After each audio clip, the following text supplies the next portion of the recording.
Bien, muy buenos días y un feliz sábado a la gran familia de El Clamor de Medianoche.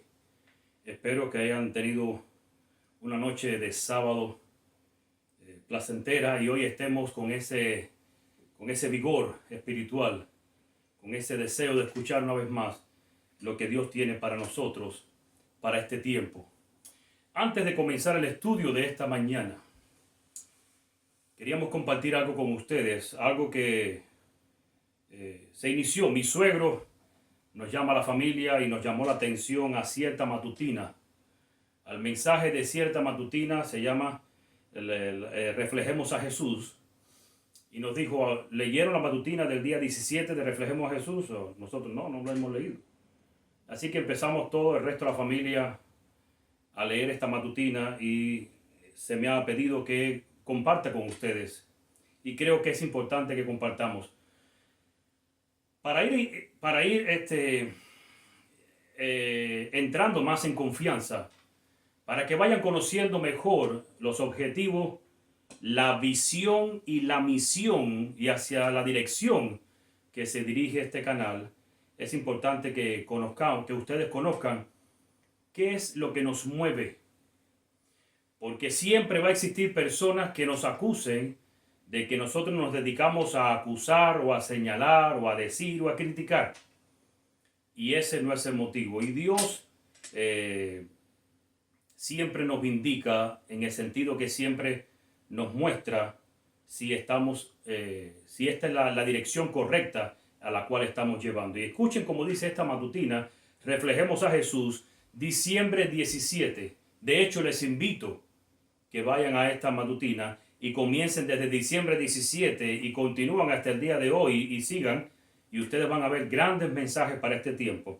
Escogí una porción de la matutina de Reflejemos a Jesús, pero no estoy en diciembre 17, estoy en diciembre 18, perdón. Y dice así: en todo tiempo, los mensajeros elegidos de Dios fueron víctimas de insultos y persecución.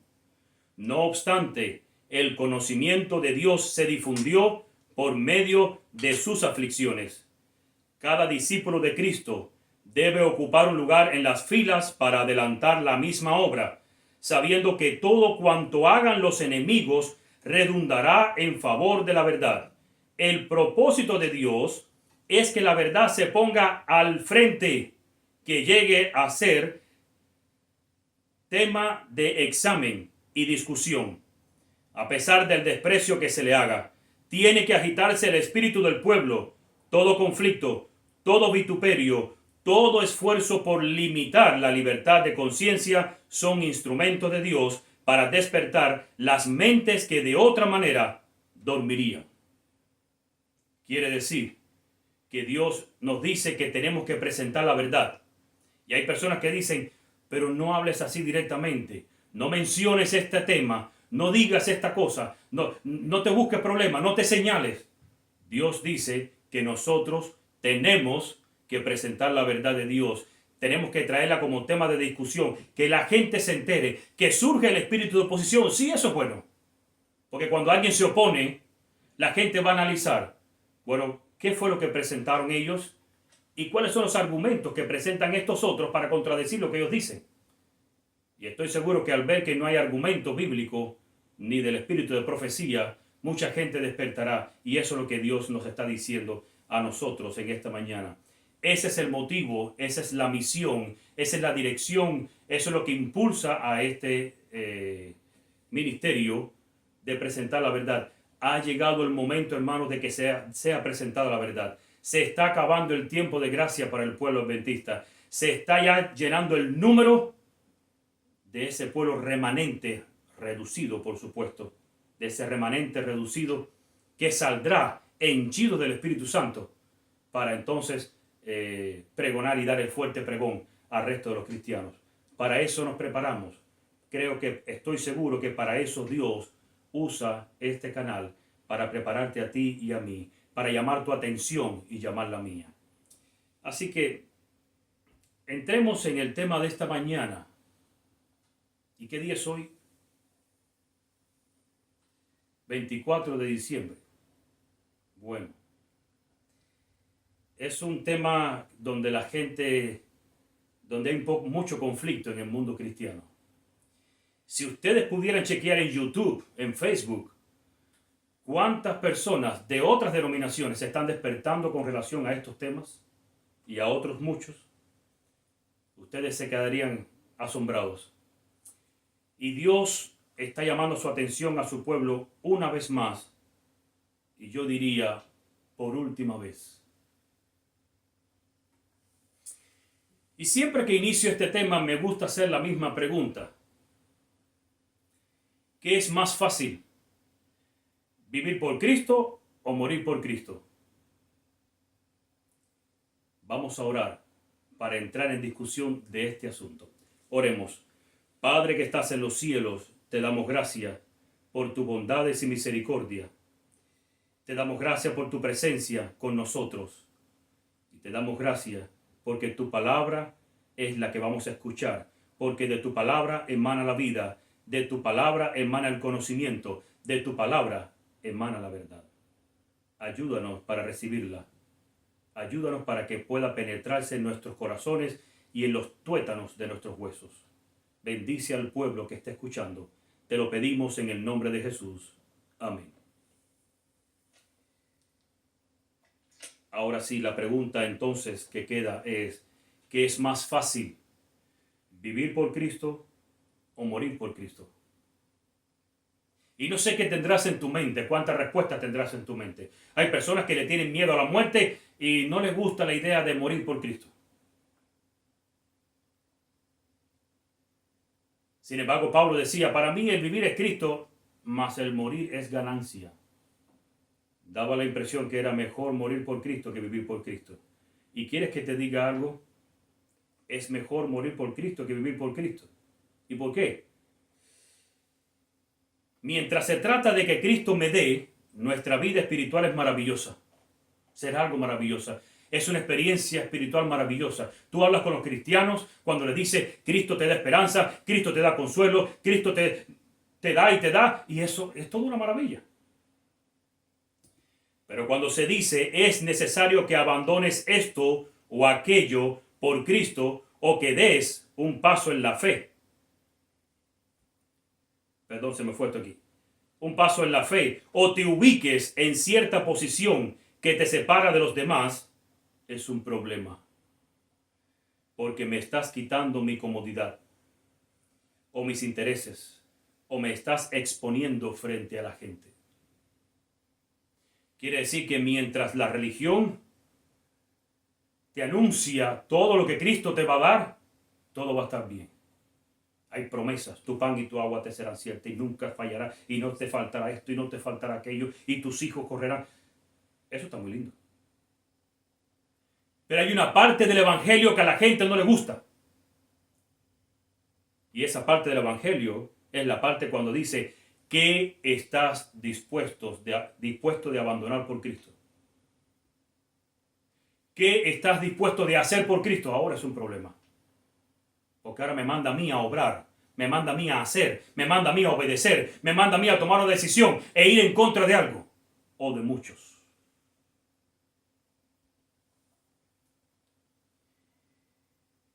La pregunta es, ¿qué es lo que ha estado pasando en el pueblo de Dios? ¿Por qué observamos las celebraciones del mundo de hoy en día? ¿Te has preguntado por qué observamos estas celebraciones?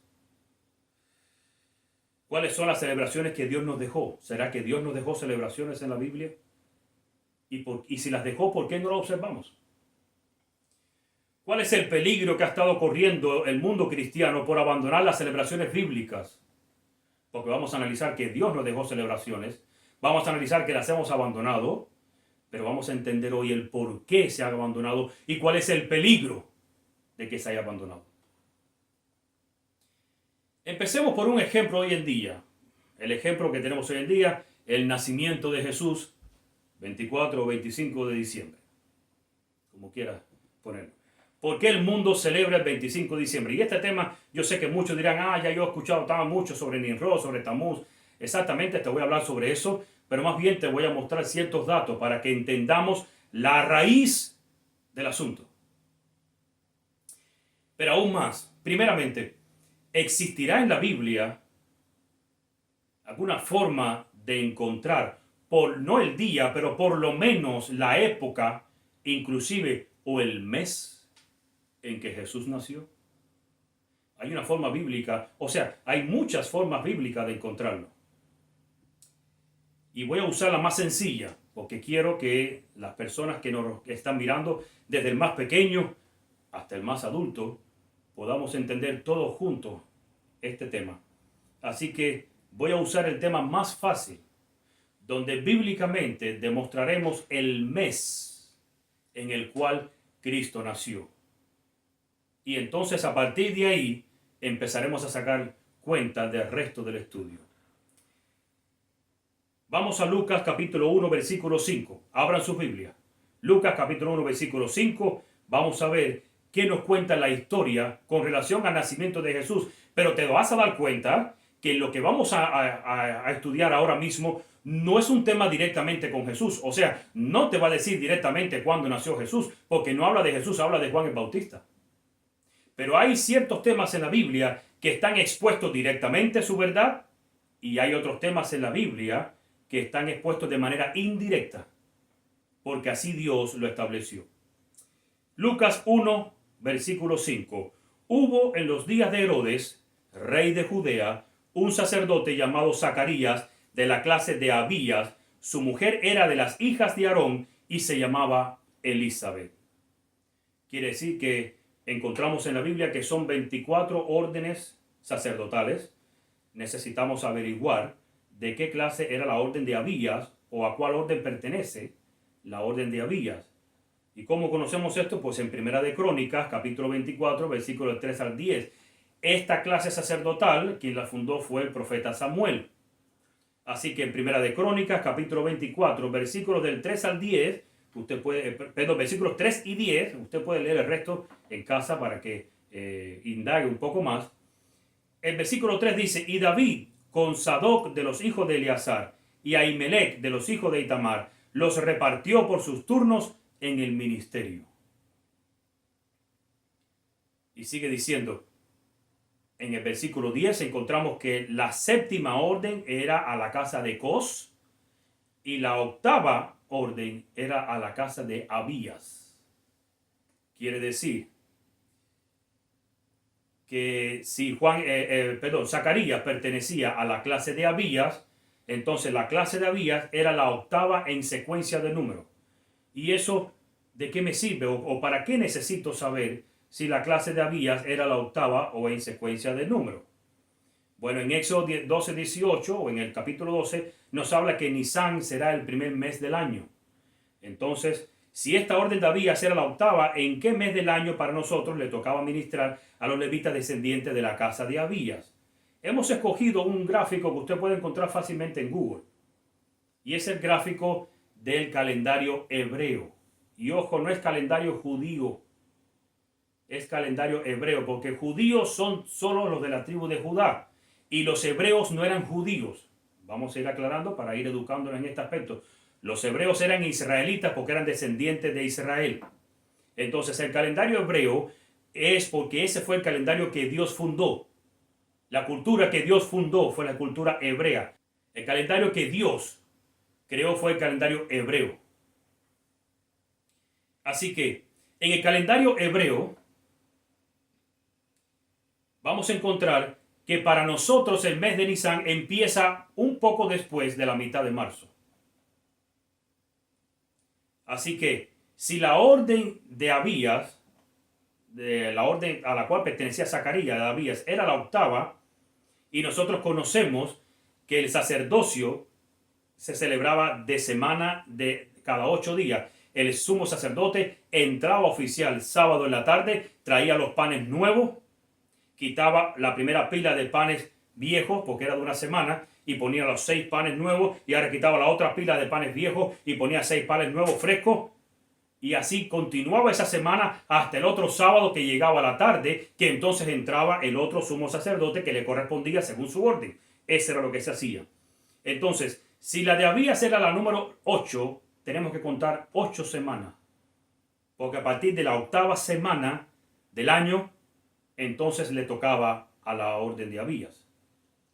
Así que si partimos a finales de marzo, que sería una semana y algo, por así decirlo, más 4 semanas de abril, ¿cuántos serían? Ustedes están viendo ahí en pantalla, serían 5 semanas y algo, más 3 semanas de mayo aproximadamente, estamos hablando de 8 semanas y algo. Recuerden que los días, el calendario hebreo es de 360 días, el calendario greco-romano que tenemos es de 365 días, es un calendario lunar, el calendario hebreo de nosotros es solar, entonces por eso es que las diferencias son un poco distintas o bien unas diferencias bien significativas. Ahora, aproximadamente tenemos que a raíz o cerca de la tercera semana de mayo le estaría tocando a la orden de Zacarías o a la casa de Abías, le estaría tocando el ministerio, la oportunidad de servir en el templo. Así que Zacarías estuvo allí esa mitad de semana, en esa tercera semana de mayo. Ahora, Lucas 1, versículos 6 y 7. Vamos a ver cómo continúa la historia. Y el versículo 6 dice algo importante. Ambos eran justos delante de Dios. Y ojo con esta frase porque al final vamos a hablar de esto. Y andaban irreprensibles en todos los mandamientos y ordenanzas del Señor. Y medita un poco en esta palabrita. ¿Sabes qué significaría andar irreprensible? Que no hay por dónde reprenderte. ¿Será que eso es lo que Dios espera de nosotros? Y sigo continuando el versículo 7. Luego más adelante hablaremos sobre este asunto. Versículo 7 dice, pero no tenían hijo porque Elizabeth era estéril y ambos eran ya de edad avanzada. Así que seguimos versículos 8 y 9. Aconteció que ejerciendo Zacarías el sacerdocio delante de Dios, según el orden de su clase, versículo 9, conforme a la costumbre del sacerdocio, le tocó en suerte ofrecer el incienso, entrando en el santuario del Señor. Así que Zacarías entró aproximadamente en la tercera semana de mayo, ofrecer el incienso. El ofrecer el incienso se celebraba y era como una especie de momento de juicio por lo que se había hecho y para entrar en el nuevo día limpio, para que tengan una idea. Lucas 1, ahora versículos del 10 al 13. Dice, y toda la multitud del pueblo estaba afuera orando a la hora del incienso. Y se le apareció un ángel del Señor puesto en pie a la derecha del altar del incienso. Y se turbó Zacarías al verle, porque cada vez que se presenta un ángel, ya sea en el altar del incienso, es un problema de juicio. Y por eso se turba Zacarías.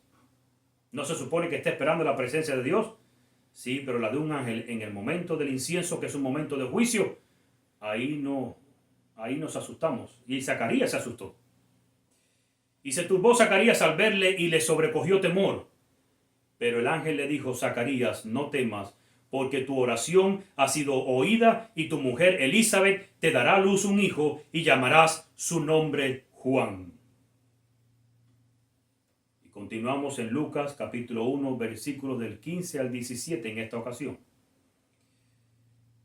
Y el ángel le sigue diciendo, porque será grande delante de Dios, no beberá vino ni sidra y será lleno del Espíritu Santo aún desde el vientre de su madre.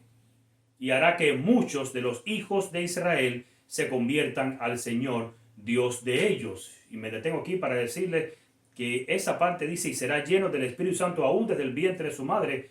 No fue desde el momento que fue engendrado. Vamos a ver que hubo un momento cuando Juan el Bautista en el vientre de su madre recibió el Espíritu Santo.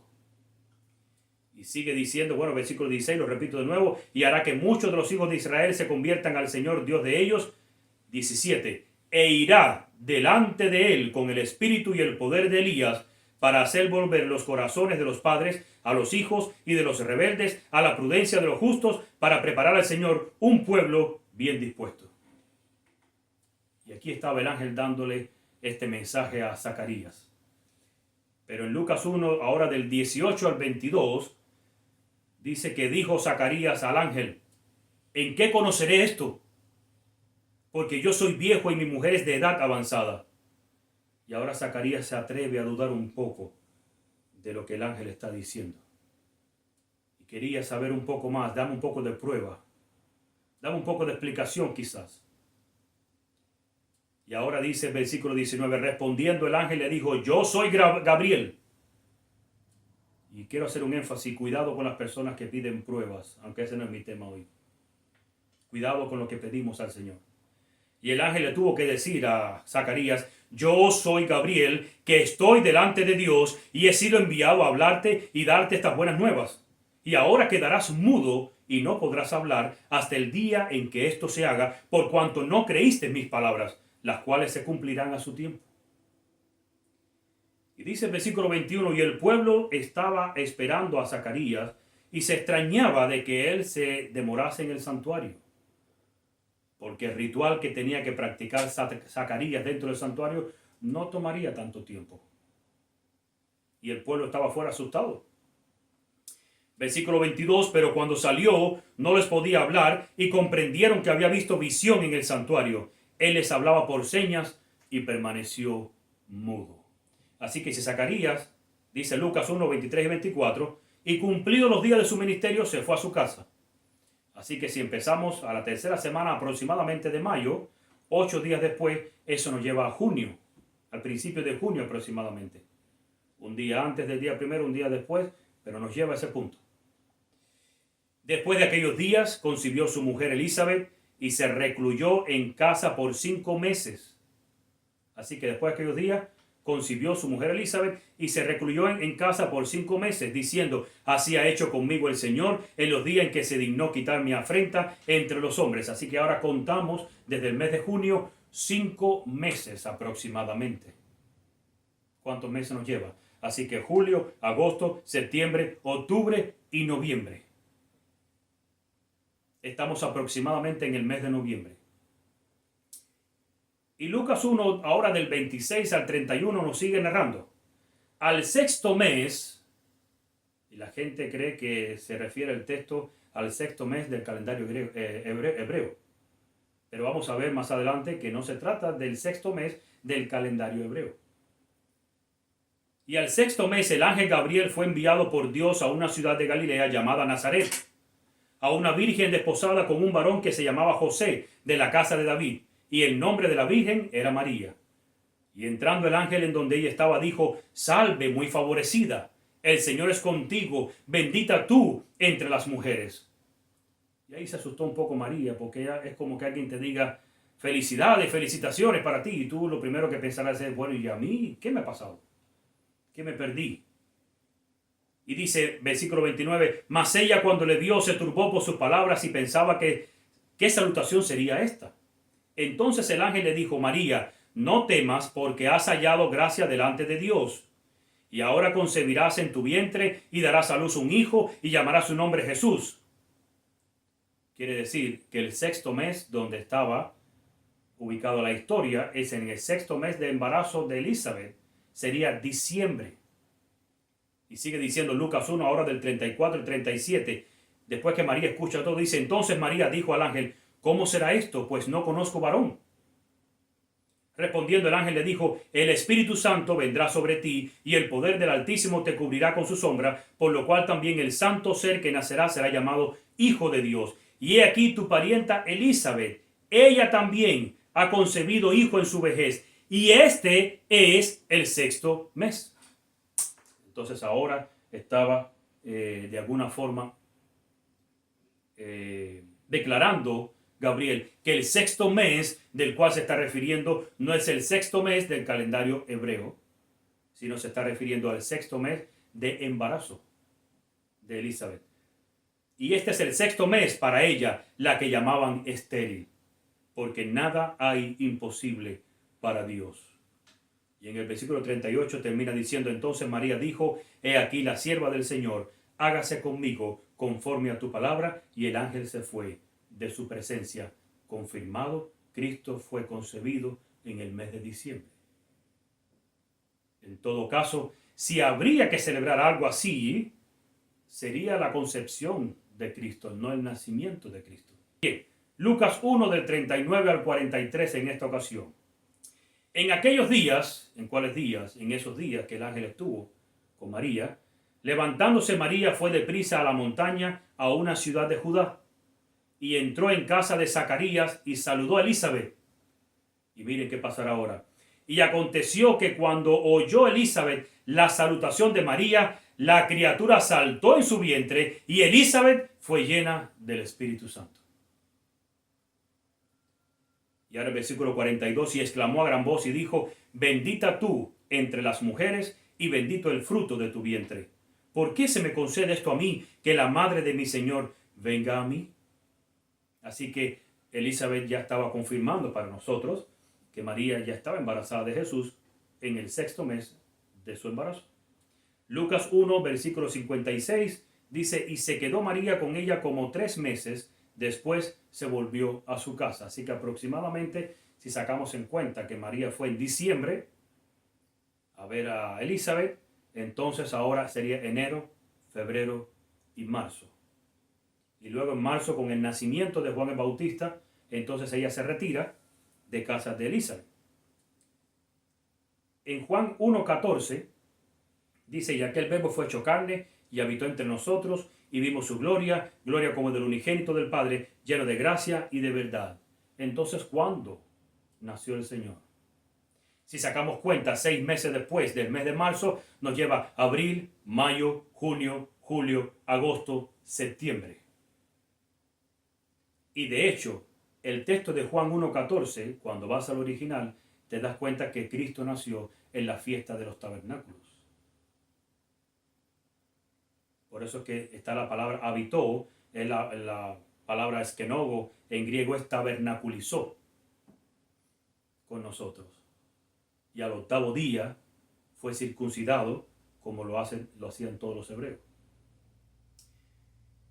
Entonces, si pudiéramos conocer esto, y quiero que sepan, hermanos, los pastores, los líderes, los teólogos, los de las iglesias protestantes, las iglesias católicas, todos conocen estos detalles y otras muchas formas bíblicas de encontrar cuándo fue que Cristo nació. Sin embargo, ¿por qué a pesar de esto el mundo cristiano no ha decidido, si acaso, poner esta fiesta en septiembre? ¿No te das cuenta que si existe una forma de más o menos hacer un cálculo más allegado que el 25 de diciembre, no sería bueno entonces mudar la fiesta para esa fecha? El problema es que vamos a ver que Dios nunca determinó que se celebrara esa fecha. Ahora bien, ¿de dónde tenemos la fecha de hoy en día? En la antigüedad se celebraba lo que se conoce el solsticio de invierno o Natalis Solis Invicti, que es el nacimiento del sol invicto, que comenzaba desde el 21 de diciembre, ya que en estos días festivos, que empezaban desde diciembre 21 hasta enero 7, ¿te llama la atención eso? Se adoraban a todas las deidades antiguas, incluido el último, quien fue Tamuz, el hijo de Nimrod, nacido el 25 de diciembre. Ahora, esto sale, la adopción del 25 de diciembre como fiesta del nacimiento de Cristo y que se extiende hasta enero con el bautismo del niño Jesús, tuvo sus inicios en el testimonio de Sexto Julio Africano, padre de la cronología cristiana, desde el año 221 acerca de la fecha de nacimiento en Judea hasta el tiempo del surgimiento del calendario litúrgico filocaliano, que es un calendario que indica las fechas fijas de celebraciones importantes dentro de la práctica religiosa católica, que data desde el 354 después de Cristo en adelante, justo en los términos de la iglesia de Pérgamo. Y más tarde, en el año 386 después de Cristo, a partir de entonces surge un personaje que se llama Juan Crisóstomo. Fue un clérigo cristiano eminente, patriarca de Constantinopla, considerado por la Iglesia Católica, ojo que todo es católico, uno de los 4 grandes padres de la Iglesia del Oriente. Este fue quien impulsó a la comunidad cristiana de Antioquía a iniciar la celebración del nacimiento de Cristo en el 25 de diciembre, adoptando también para dicha fiesta una costumbre de banquete de Navidad que tenía sus orígenes en Constantinopla, que data del 379 después de Cristo, bajo el fundador de dicha costumbre, Gregorio Nacianceno, obispo y padre de la iglesia griega. Ahora, te llama la atención que este Juan Crisóstomo extendió esta práctica hacia la iglesia, perdón, la comunidad cristiana de Antioquía. ¿Quiénes se encontraban en la comunidad cristiana de Antioquía? Habían dos grandes escuelas en aquella época de la iglesia del primer siglo. Estaba la iglesia de Alejandría, perdón, la Universidad de Alejandría, y estaba la Universidad de Antioquía. ¿Quiénes pertenecían a Alejandría? Era la mezcla de judíos con griegos. Hoy en día sería lo que nosotros conocemos como Andrews University. Y la iglesia de Antioquía era la iglesia a la que pertenecían los apóstoles y a la que pertenecía la comunidad cristiana conservadora que sí guardaba los mandamientos de Dios. Por eso se les dirige a Antioquía. A Alejandría no hacía falta porque ya ellos estaban contaminados. Y de hecho toda la contaminación que vemos en la iglesia del primer siglo la vamos a encontrar que viene de Alejandría si haces estudios. Así que todo este plan de mezclar a la cristiandad con ritos paganos surge de las universidades de Alejandría, bueno, ya se lo dije, que era la contra de Antioquía, que era donde se fundó la fe cristiana del tiempo de los apóstoles, Pedro, Juan, Santiago, Pablo, etc., ya que de Alejandría salieron todas estas herejías e idolatrías. Entonces, es la Navidad un mandato divino. Ya hemos visto que procede de la Iglesia Católica. Surgen de la Iglesia Católica y ellos lo introducen a la cristiandad. Pero Mateo 15, 8 y 9 dice: este pueblo de labios me honra, mas su corazón está lejos de mí. Pues en vano me honran, enseñando como doctrinas mandamientos de hombres. Y en el estudio de anoche estuvimos viendo que quienes traían doctrinas erradas al pueblo eran los fariseos. No eran los cristianos. Así que si hoy en día van a llamarle fariseos a alguien, tendrías que tener un poco de cuidado. ¿A quién le llama fariseo? Analiza un poco, abre los ojos y mira quiénes son los que te están presentando el error. ¿Cuál es la única fuente que el liderazgo apóstata citan para justificar su proceder con relación a la Navidad? Ahora vamos a entrar un poco en la fuente de la Navidad. Porque cuando tú hablas sobre este tema, la gente te saca ciertas citas de Elena de White. Y la única fuente que existe es el libro El Hogar Cristiano. ¿Qué pasa con el libro del Hogar Cristiano? Los escritos en ese libro sí son de Elena de White. Son manuscritos. El libro no es de ella, y me voy a explicar. El libro no es de ella porque ella no conformó el libro. Y hay algunos libros que pasa con eso. Ese libro lo conformaron el liderazgo de ese tiempo. Y agarraron citas por aquí y citas por allá y conformaron un nuevo libro porque era algo más para vender. Ahora, no estoy diciendo que el libro no se puede leer. Lo que estoy diciendo es que tenemos que entender que cuando tú sacas una cita de aquí y una cita de allá para conformar un libro, pudieras estar sacando, de hecho, estarías sacando las citas fuera de contexto. Miren cómo dice el prefacio del libro del Hogar Cristiano. Si ustedes van al app en sus teléfonos o si van al libro, si lo tienen, el prefacio. Al compilar esta obra se han obtenido extractos de los escritos de la señora White, producidos a través de 7 décadas, pero una buena parte ha sido espigada de los miles de artículos que ella preparó para las revistas de la denominación. Las obras publicadas, los testimonios especiales que vieron la luz en forma de folletos y los archivos de manuscritos han contribuido también a enriquecer el volumen. En relación con cada capítulo se dan las referencias apropiadas. Los extractos provenientes de diferentes fuentes se presentan en sucesión lógica, aunque fueron escritos en ocasiones también diferentes. Pero ahora dice: esto impone de vez en cuando una interrupción en el desarrollo del pensamiento o el estilo, porque los recopiladores limitaron su trabajo a seleccionar y ordenar el material y lo único propio que hayan insertado está constituido por los subtítulos. Ellos insertaron subtítulos, pero ellos agarraron por aquí, este material encaja aquí, este encaja por acá, este le puede seguir a este, y así conformaron el libro. Pero por eso dice: esto impone de vez en cuando una interrupción en el desarrollo del pensamiento o en el estilo. Y a veces no hace sentido que saque una cita donde esté condenando algo y saca otra donde aparentemente está respaldando lo mismo que condenó anteriormente. De hecho, les doy una pista. El libro Conflicto de los Siglos es un libro, el modelo que tienen ahora, le han agregado muchas cosas. Ojo con lo que tienen en sus manos. Pero te digo aún más, cuando tú leas una cita de Elena de White y tú veas que no se repite en ningún otro libro, preocúpate. Porque así como la verdad está explicada en la Biblia, que en un libro se presenta de una forma, pero en otro libro se habla desde otro ángulo de la misma verdad, y en otro libro se especifica un poquito más, y en otro se aclara un poquito más. Así es con el espíritu de profecía. Pero vas a encontrar dos o tres cositas en muchos libros donde tú dices, este es el único lugar donde ella dice esto. Y qué casualidad que no habló más sobre este tema en ningún otro libro. Preocúpate.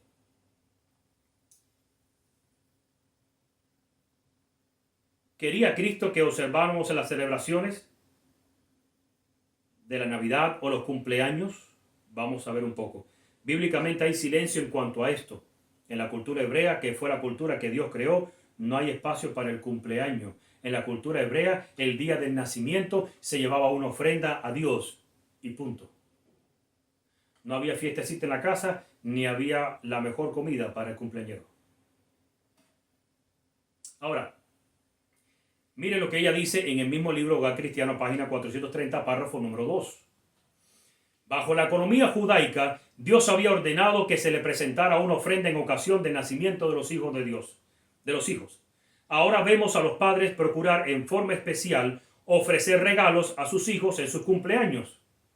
Hacen de ello una ocasión para honrar al niño como si se debiera honrar a un ser humano.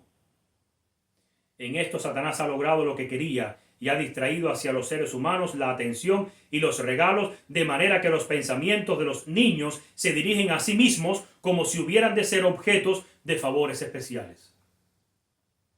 Quiere decir que si Dios no instituyó en su cultura el celebrar cumpleaños a los seres humanos, sino simplemente en agradecer a Dios por un año más de vida, porque a veces decimos, has cumplido. No, tú no has cumplido, Dios te ha dado. Nosotros no hemos cumplido años. A nosotros Dios nos ha dado años.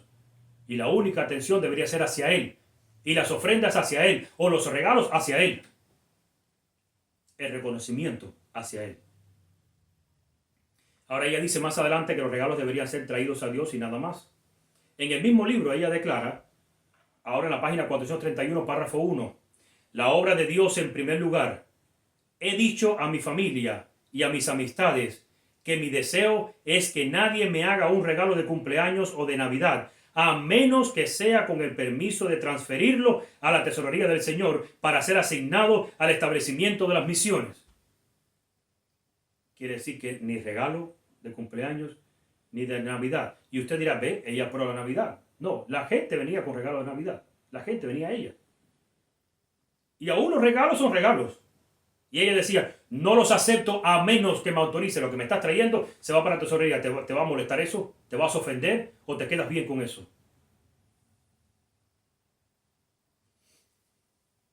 Fíjense cómo se anota en el cielo un día de cumpleaños común hoy en día. ¿Anotará el ángel un día perdido? Pregunta ella. Una vez terminado un día en que se buscó placer, ¿dónde está la satisfacción de los buscadores? Como obreros cristianos, ¿a quienes han ayudado a llevar una vida mejor, más elevada y más pura? ¿Qué verían si pudieran mirar lo anotado por el ángel en el registro? Un día perdido. Para sus almas y para el servicio de Cristo, el día se perdió porque ningún bien se hizo durante sus horas. Nunca volverán a presentarse aquellas mismas oportunidades. Habría sido mejor que en aquel día de fiesta se hubiesen dedicado al trabajo más arduo. No dieron a su día de fiesta el empleo correcto y pasó a la eternidad para que en el juicio los confronte como un día mal empleado. Hogar Cristiano, página 430, párrafo 1 también. Y así es como Dios toma los cumpleaños. Entonces, ¿querría Dios celebrar el cumpleaños de Cristo? Si Cristo vino a nacer, y una de las cosas que vino a nacer, una de las cosas que estaba dentro de su misión, era darnos ejemplo a nosotros de cómo vivir una vida santa, de cómo será vivir la vida de un cristiano. Entonces Dios desearía que celebráramos cumpleaños para él. Ahora miren esta cita, Hogar Cristiano, página 434, párrafo 1. Estoy usando citas que la gente me envía. Y hay muchas más. No puedo abarcar todo. Tomaríamos 2 horas de sermón. Ya llega la Navidad. Es la nota que resuena por el mundo, del este al oeste y del norte al sur. Para los jóvenes, para los de edad madura y aún para los ancianos, es una ocasión de regocijo general. Pero, ¿qué es la Navidad para que requiera tanta atención? ¿No se supone que involucra el nacimiento de Jesús, el Hijo de Dios, que se hizo carne y habitó entre nosotros? Sigue diciendo ella, se dice que el 25 de diciembre es el día en que nació Jesucristo y la observancia de este día se ha hecho costumbre popular. Sin embargo, no hay seguridad de que estemos guardando el día preciso en que nació nuestro Salvador. La historia no nos da pruebas ciertas de ello. La Biblia no señala la fecha exacta. Si el Señor hubiese considerado tal conocimiento como esencial para nuestra salvación, habría hablado de ello por sus profetas y apóstoles a fin de dejarnos enterados de todo el asunto. Por lo tanto, y ahora dice ella, el silencio de las Escrituras al respecto nos parece evidencia de que nos fue ocultado con el más sabio de los propósitos. Página 434, párrafo número 2. El silencio de las Escrituras al respecto nos parece evidencia de que nos fue ocultado con el más sabio de los propósitos. Seguimos.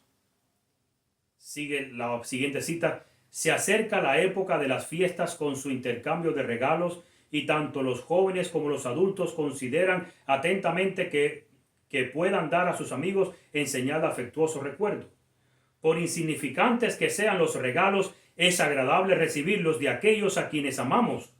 Constituyen una demostración de que no nos han olvidado y parecen estrechar un poco más los lazos que nos unen con ellos. Está bien que nos otorguemos unos a otros pruebas de cariño y aprecio con tal que no olvidemos a Dios, nuestro mejor amigo. Debemos, ojo, si quiere hacer un regalo de Navidad, debemos hacer regalos que sean de verdadero beneficio para quienes lo reciban. Yo recomendaría libros que ayuden a comprender la palabra de Dios o que acrecienten nuestro amor por sus preceptos. Proveamos algo que leer para las largas veladas del invierno. Si quieres decir que Elena de White respaldaba la Navidad, pues deberías practicar esto. Y esto es lo que menos se practica en la mayoría de los hogares y en nuestras iglesias. Entonces, ¿qué hay de las Navidades para la hermana White? El mundo dedica, esa cita está en el Hogar Cristiano, la anterior, página 435, párrafo 4, y ahora esta siguiente cita. El mundo dedica las fiestas a la frivolidad, al despilfarro, la glotonería y la ostentación. En ocasión de las próximas fiestas de Navidad y Año Nuevo, se desperdiciarán miles de dólares en placeres inútiles, pero es privilegio nuestro apartarnos de las costumbres y prácticas de esta época de degeneración. Página 437, párrafo número 2. Así que ella está diciendo, pero es privilegio nuestro apartarnos de las costumbres y prácticas de esta época de degeneración. Al participar de las cosas y las celebraciones del mundo, están en amistad o en unión con el mundo. ¿Cómo estamos? Por eso el Señor nos dice, y cito otra cita de Elena de White, Dios hace responsable a los padres por desobedecer su orden de separarse y separar a sus familias de esas influencias profanas. Sigo leyendo. Aunque tenemos que vivir en el mundo, no debemos ser del mundo. Se nos prohíbe conformarnos con sus prácticas y sus modas. La amistad de los impíos es más peligrosa que su enemistad. Descarría y destruye a miles que mediante un ejemplo correcto y santo podría ser inducidos a llegar a ser hijos de Dios. La mente de los jóvenes se familiarizará así con la irreligión, la vanidad, la impiedad, el orgullo y la inmortalidad, y gradualmente se corrompe el corazón que no está escudado por la gracia divina. Y sigue diciendo, casi imperceptiblemente la juventud aprende a amar la atmósfera corrupta que rodea a los impíos. Y si esto es de origen pagano, entonces son fiestas impías. Estamos participando del asunto de fiestas de los impíos, de los justos impíos. Sí. Y termina diciendo la cita, los malos ángeles se congregan en torno de ellos y pierden su deleite en lo que es puro, refinado y ennoblecedor. Ahora, ¿qué hay del árbol de Navidad? Porque hasta aquí hemos visto que Dios nunca instituyó cumpleaños, que la sierva del Señor nunca le fue revelado celebrar cumpleaños, que ella misma no celebraba cumpleaños. Hemos hablado sobre las fiestas que son paganas y no se deben participar. Hemos hablado de los regalos porque es normal que en esa fecha nuestros hijos ven a los demás con sus regalos y sus cosas. Ella dice, está bien que te hagas regalos, pero esos regalos no solamente en Navidad. Se supone que regales a tu familia el año entero. Pero si vas a hacer regalos, mira de qué tipo son. Ahora, ¿qué hay del árbol de Navidad? Y aquí también es un tema que yo estoy seguro que la gran mayoría conoce. Pero vamos a ver un poco sobre el asunto. Supuestamente viene de parte de la hermana White.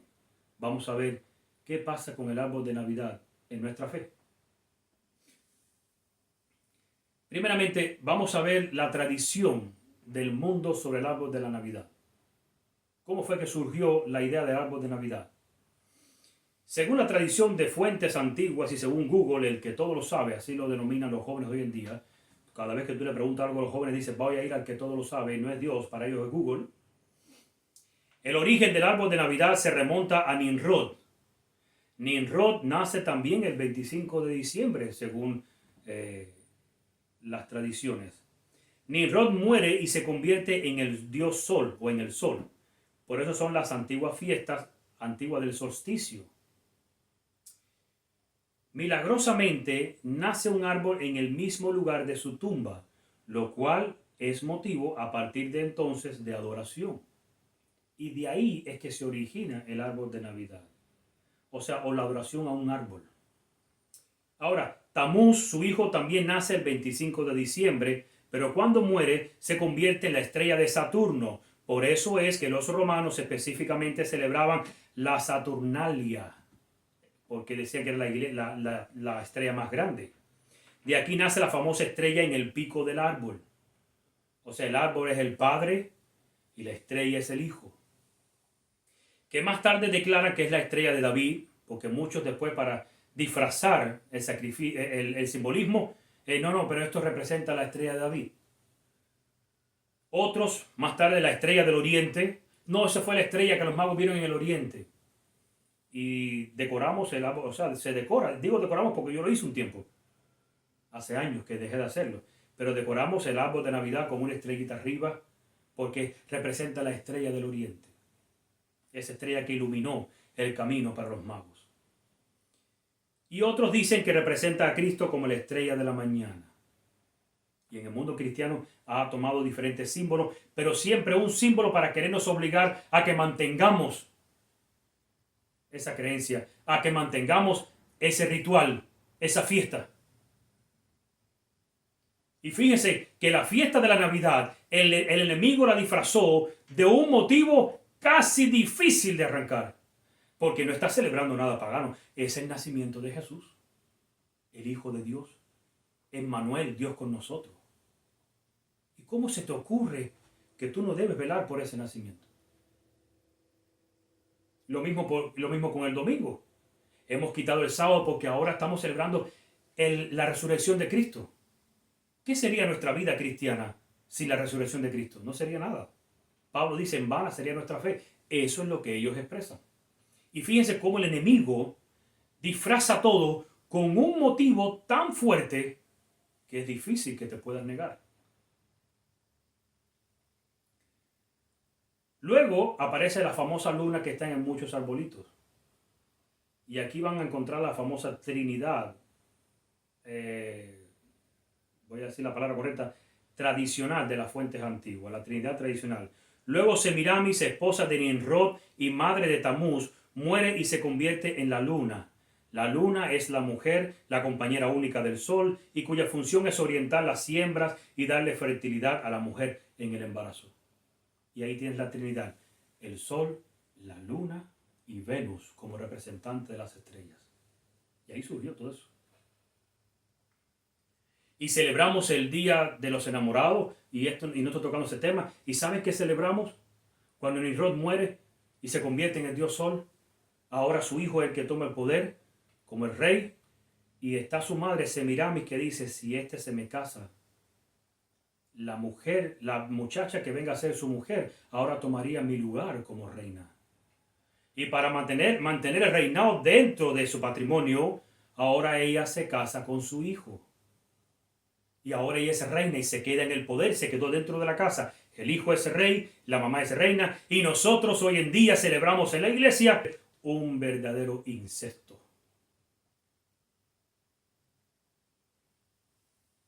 Pero creemos que porque está encerrada la palabrita amor, y podemos enfocarlo, el amor es Cristo. El amor es 1 Corintios 13. Y siempre explico esto. Imagínense que yo haya estado casado y con mi antigua esposa tenía mi aniversario de bodas en diciembre, un mes lindo, lleno de luces, lleno de colores, la Navidad, la música, etcétera, etcétera. Esa mujer se muere y me caso con la que es mi esposa actual. Esto es un ejemplo, no quiero que nadie piense, esto es un ejemplo. Pero con mi esposa actual, mi aniversario de boda es en junio, un mes muy caluroso. Y yo particularmente detesto el verano, no me gusta el calor, me gusta el invierno.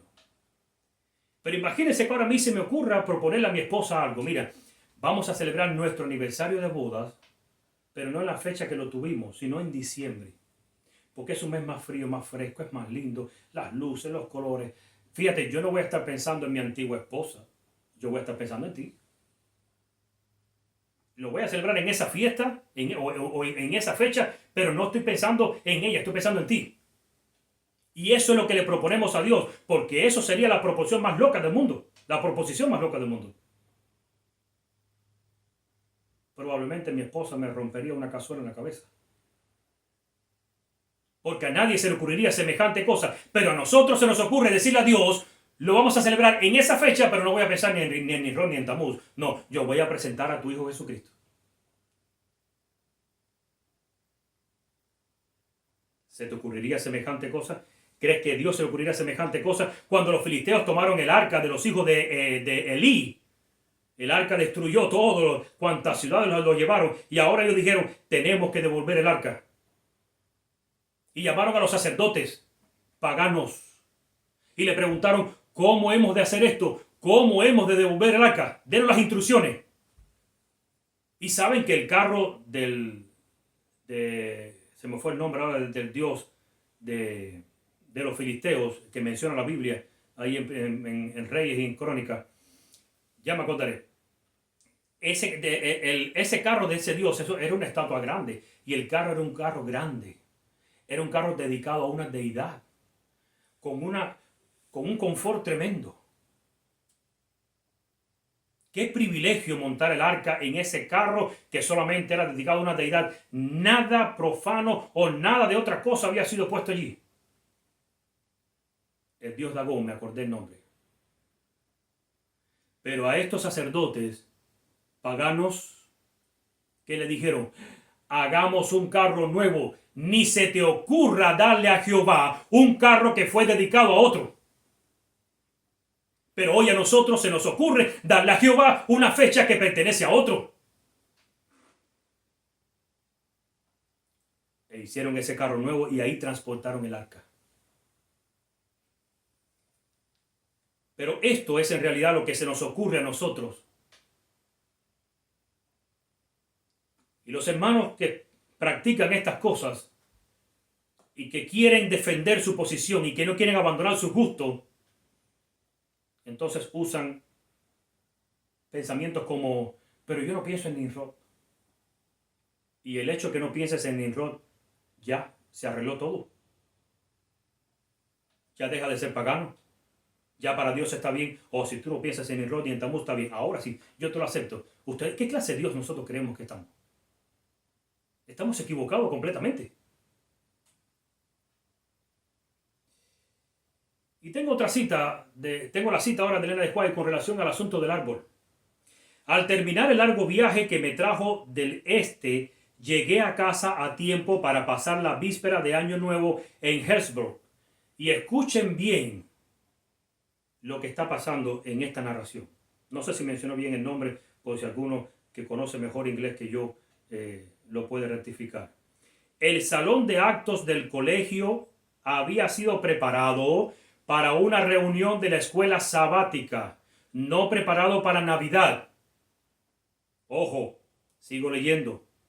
Se habían ordenado con buen gusto guirnaldas de cipres, hojas otoñales, ramas de coníferos y flores. Una gran campana formada con ramas de pino colgaba del arco de entrada del árbol. No, al salón.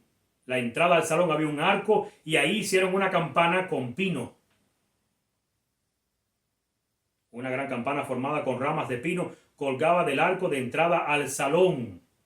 Y ahora viene. El árbol estaba bien cargado de donativos que iban a emplearse para beneficio de los pobres y para contribuir a la compra de una campana,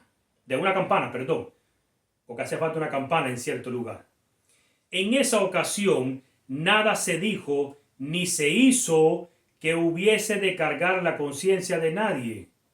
¿Qué significará que nada se dijo ni se hizo? ¿Se dijo Feliz Navidad? ¿Se hizo un programa navideño? No. En esa ocasión nada se dijo ni se hizo que hubiese de cargar la conciencia de nadie. Por eso ella lo está aclarando. Y ahora, algunos me dijeron, hermana White, ¿qué piensa usted de esto? ¿Concuerda con nuestra fe? Le contesto, concuerda con mi fe. Y usted dirá, ve, esto es lo que usan mucho para decir, Elena de White estaba de parte del árbol de Navidad. Y citan esta cita, que es una narrativa de ella, de lo que pasó.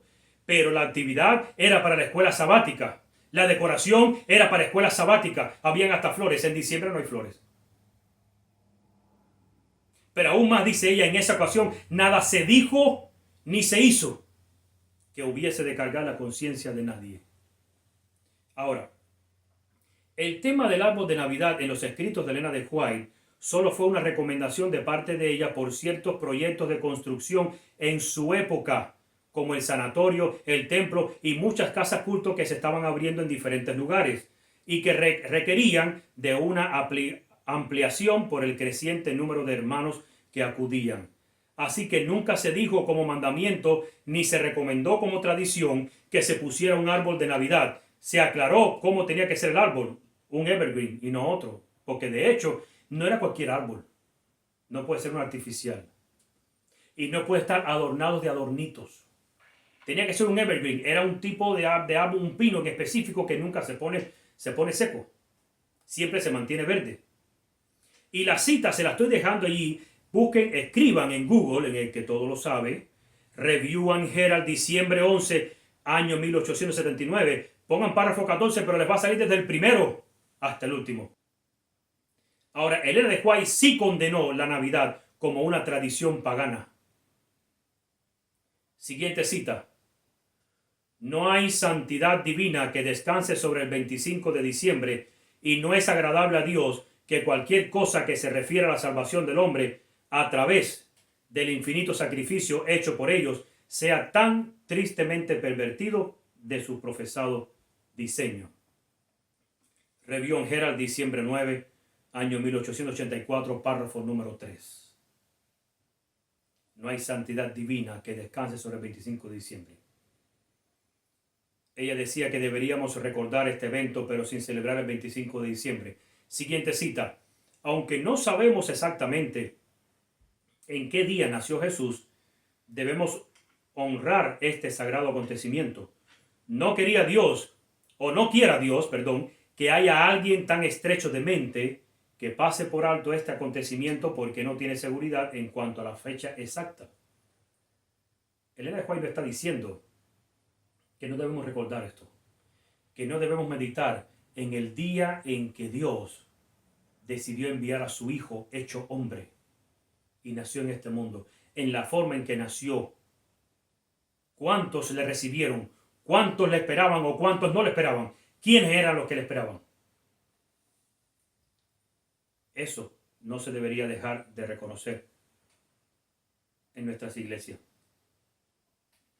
Y les dejo otra cita bíblica de Deuteronomio, Segunda de Reyes, Ezequiel, Jeremías, etcétera, donde hablan de la adoración debajo de árboles verdes o frondosos, práctica que vino desde Nimrod.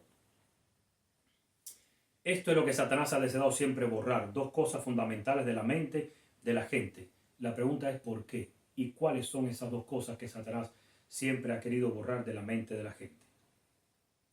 Daniel, capítulo 7, versículo 25. Ahora vamos a entender ahora un poquito más profundo, porque esto no se trata simplemente de que los cristianos católicos de aquella época decidieron celebrar y ellos lo hicieron con el mejor propósito de llevar al mundo cristiano a la meditación de nacimiento, etcétera, etcétera, etcétera. Esto tiene un inicio más atrás y más profundo. Daniel 7:25 dice: y hablará palabras contra el Altísimo. ¿Quién es este? El cuerno pequeño. Y a los santos del Altísimo quebrantará y pensará en cambiar los tiempos y la ley, y serán entregados en su mano hasta tiempo y tiempos y medio tiempo. Ahora la pregunta mía es, ¿qué significa cambiar tiempos y la ley? Y eso vamos a verlo ahora rapidito. Y vamos a ver que no es tan difícil. No hay que profundizar tanto ni hay que ser teólogos para descubrir esto. En hebreo, la palabra tiempo, para tiempos, refleja tiempos cíclicos, específicos y divinos. Y sus inicios son desde el Génesis. Cuando hablamos de estos tiempos, ¿sabes? La gente cree que habla de la palabra et, que habla de tiempo en hebreo, pero este tiempos que está ahí mencionado no son eso. Vamos a Génesis 1:14. Y usted me dirá, hermano, en Génesis 1:14 está ahí, sí. Y lo vas a leer y no lo vas a ver, porque yo lo leía y no lo veía. Y muchos lo leen y me dicen, hermano, yo no veo nada ahí. Génesis 1:14. Vamos a leerlo ahora. Dijo luego Dios, haya lumbreras en la expansión de los cielos para separar el día de la noche y sirvan de señales para las estaciones, para días y años. Y usted me dirá, ahí no veo nada de tiempo. Y la palabra de tiempo ahí está en la palabrita estaciones. Y lo primero que ustedes van a estar pensando, porque muchos lo piensan, es que no, ahí se refiere a las estaciones del año. Primavera, verano, otoño e invierno. Pero recuerden, cuando Dios creó este mundo, no había ni primavera, no había ni verano, ni otoño, ni invierno. El mundo era una eterna primavera. De hecho, la tierra estaba toda unida y los mares eran por alrededor, con los ríos por el medio. Ya en Génesis 5, 7, creo que en el tiempo de Eve, fue cuando se dividió la tierra. Es otro tema. Y entonces tenemos lo que son los continentes hoy en día. No sé si habrá habido un cataclismo, habrá habido un terremoto, no sé qué fue. Pero cuando Dios formó este mundo era una eterna primavera. Ni llovía, porque el agua salía como rocío de la tierra hacia arriba. Así eran regadas las plantas. Y entonces la pregunta es, ¿y de qué estaciones se está hablando aquí? Que dice que el sol, haya lumbreras en la expansión de los cielos para separar el día de la noche y sirvan de señales. Oh, la luna, el sol y las estrellas servirían de señales para las estaciones, para días y años. ¿Qué pasa? En el original, cuando vas allí, está en hebreo la palabrita moadim, que también tiene que ver con tiempos cíclicos, específicos y divinos. Y esto nos lleva al siguiente texto. Porque si la palabra Moadim tiene que ver con tiempos cíclicos, entonces, ¿dónde está esta palabrita? Cuando buscas en el original esta palabrita, te lleva a Levítico 23, 2. ¿Y qué dice? Habla a los hijos de Israel y diles, estas son las fiestas. Ahí en la palabra Moadim, estaciones, esas. Solemnes de Jehová, en las cuales proclamaréis santas convocaciones. Entonces quiere decir que Daniel 7:25 dice, y pensará cambiar los tiempos y la ley. ¿Será que esos tiempos tienen que ver con las santas convocaciones de Dios? Pero ¿sabes qué? Necesitamos que sea el propio Dios que me diga directamente eso. Y resulta que en Levítico 23, el final del versículo 2, dice, estos son mis tiempos señalados. Oh, ahora entendemos que el asunto de la Navidad no era simplemente para traer un recordatorio a la gente sobre el nacimiento de Jesús. Era porque Satanás quería que los tiempos de Dios, las fiestas de Dios, las celebraciones de Dios fueran eliminadas. Y para eso tenemos al sistema católico apostólico romano. Y ojo que no hablo de la iglesia católica, porque la iglesia son los feligreses. Esos hermanos no tienen nada que ver con el sistema católico apostólico romano. Ellos también son víctimas, como muchos de nosotros.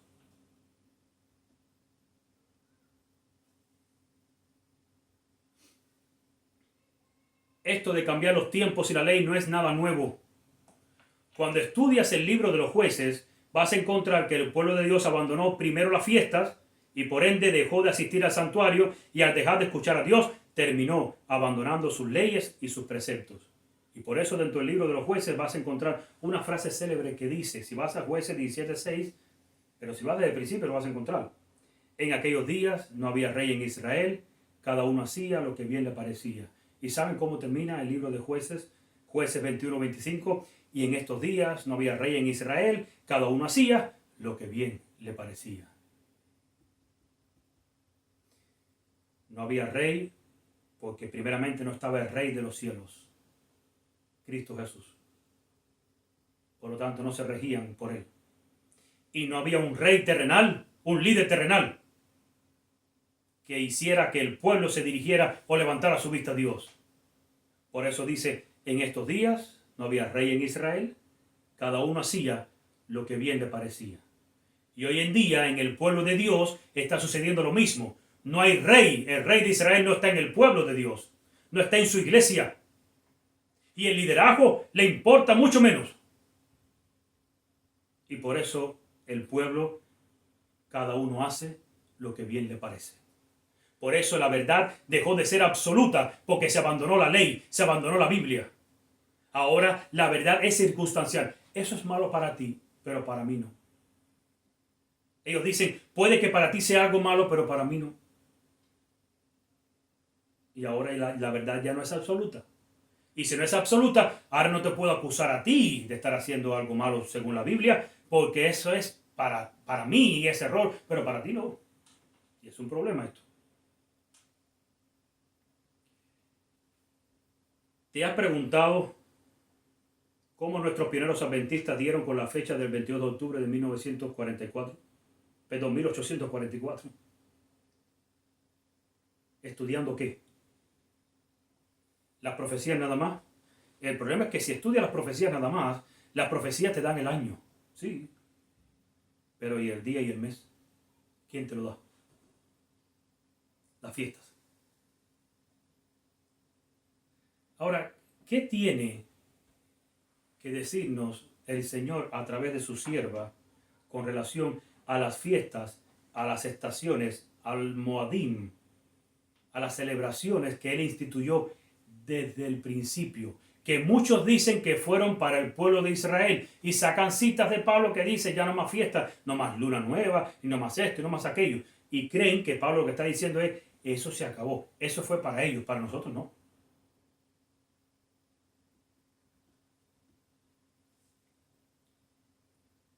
Dice la siguiente cita, está en Consejo para Maestros.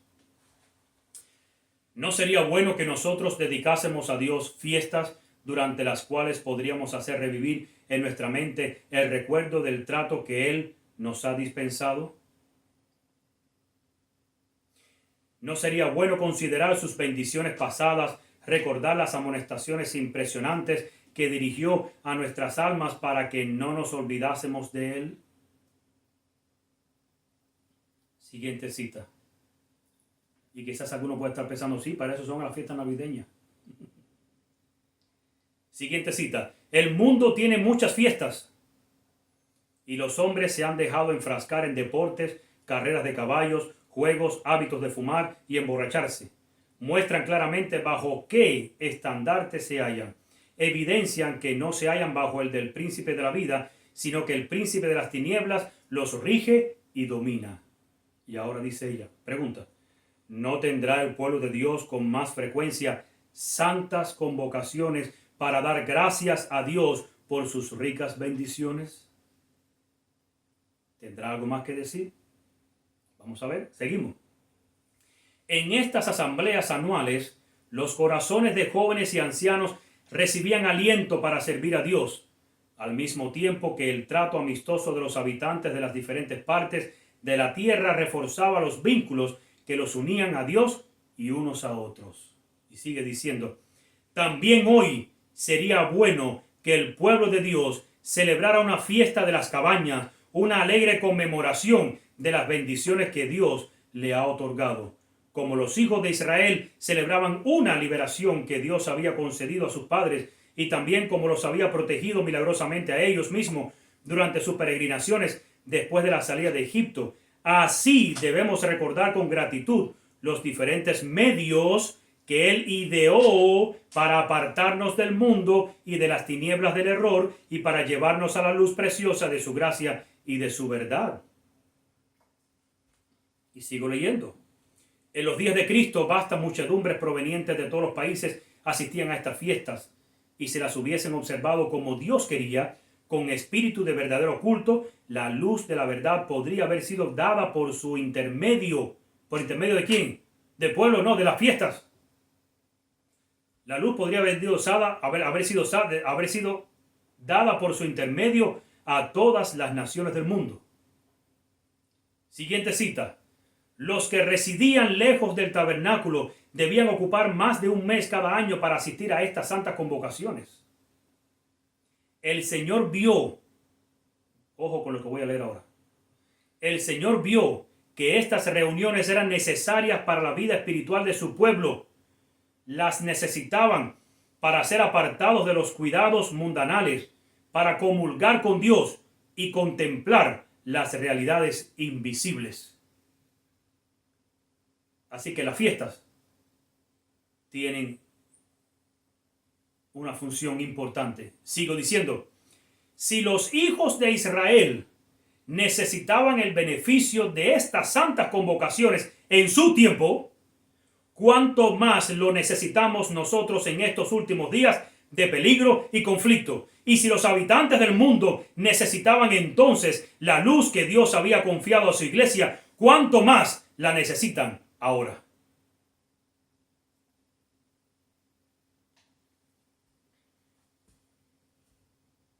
Cuando los hebreos celebraban, por ejemplo, los panes sin levadura. La levadura tiene varios significados en la Biblia. Hay significado de la iglesia que crece como la levadura, y hay significado negativo cuando Cristo dijo, cuidaos de la levadura de los fariseos. Y la levadura también es sinónimo de pecado.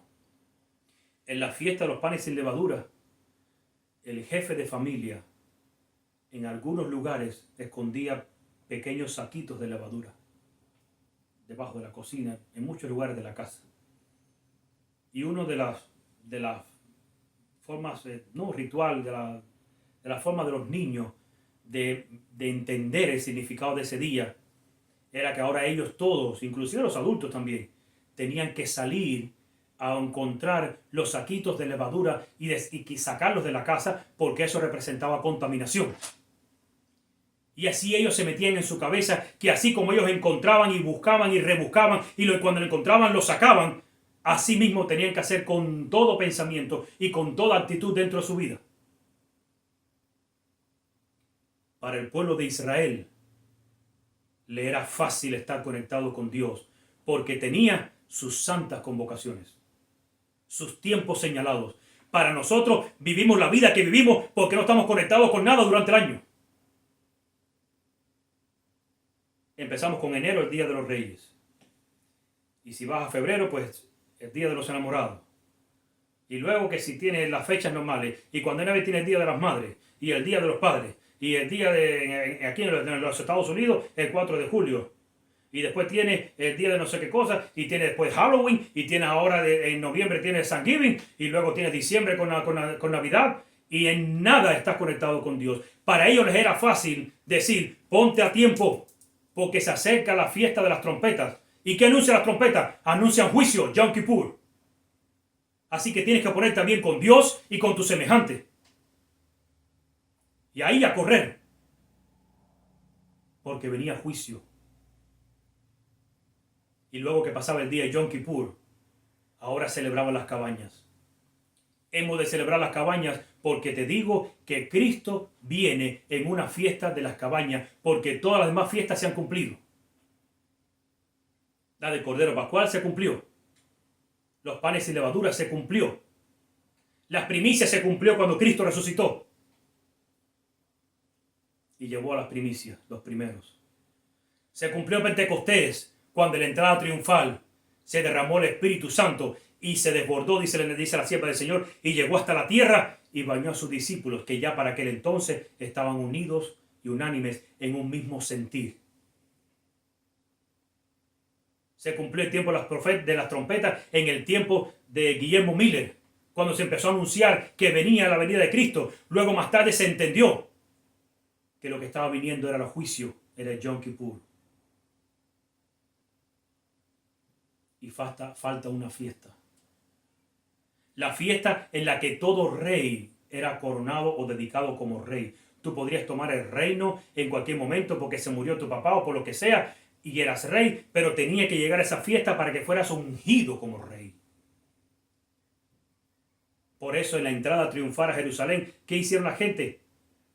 Que pusieron sus mantos y con palmeras, porque era la fiesta de las cabañas, y ellos dijeron, este es el momento de coronar rey a nuestro rey. Se equivocaron. Pero hoy en día nos han enseñado que no debemos guardar esas celebraciones. Sin embargo, estas que son paganas, sí las debemos celebrar. Siguiente.